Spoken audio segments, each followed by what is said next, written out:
Good morning, MegaPodlings. Crazy Joe coming to you from the Frank's Theater, where I am about to go see The Meg. And MoviePass has screwed me again, by the way. When I headed over to the theater, MoviePass now is only offering you 2 movies to choose from at a time. And they change the movies at different times during the day. When I came out here, when I started out to the theater, The Meg was one of the movies I could see. When I got here, it is no longer being offered. I am going to see it anyway. Let's check this out.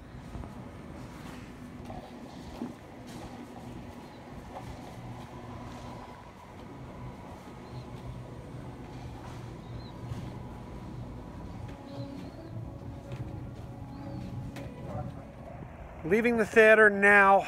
My review of this movie is going to be a short one. That was boring. That's my whole review. It was boring.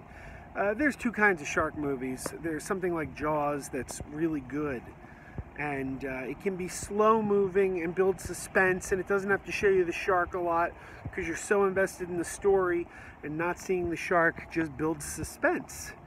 And it's actually better for the movie that you don't see the shark a lot because, like I said, suspense is built. Then there's another kind, and that is a creature feature.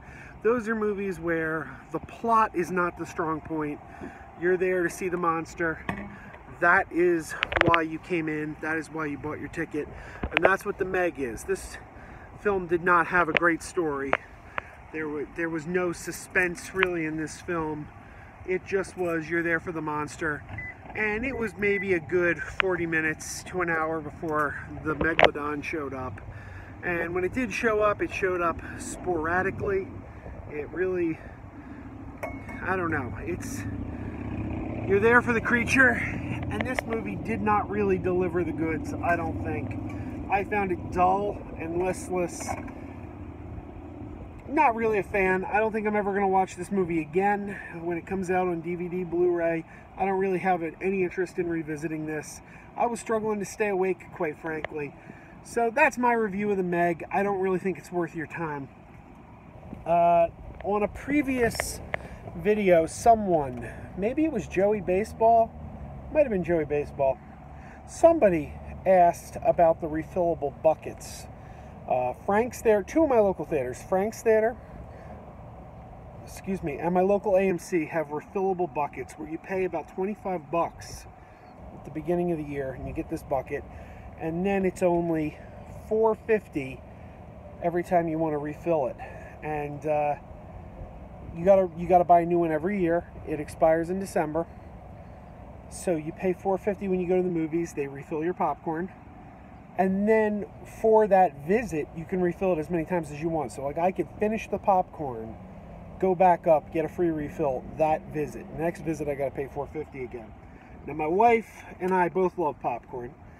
And because we have a 3-year-old, we don't get to go to the movies together that often.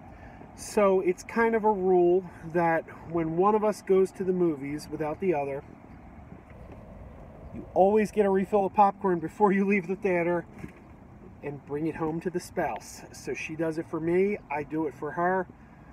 So I'm taking her home a full bucket of popcorn, and she did the same for me when she took our 10-year-old to see Teen Titans Go to the movies. That's all I gotta say for today. Keep on wearing those pajamas.